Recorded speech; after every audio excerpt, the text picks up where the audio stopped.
At 9:15 a.m. on June 4, 1942, Admiral Isoroku Yamamoto stood aboard the battleship Yamato, positioned hundreds of miles behind Japan's main strike force.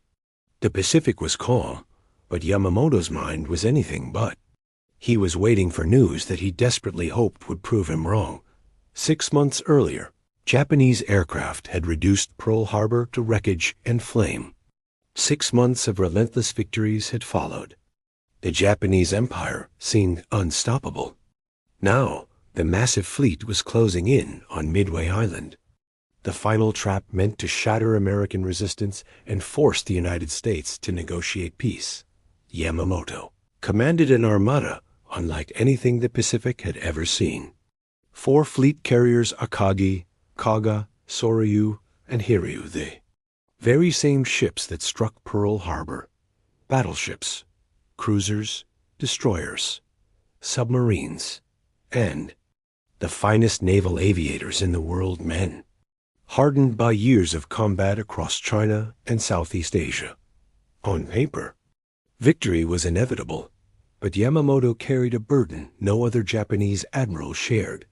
He knew America. He had lived there, studied there, walked its streets, played poker with its naval officers. He had seen beyond propaganda and racial arrogance.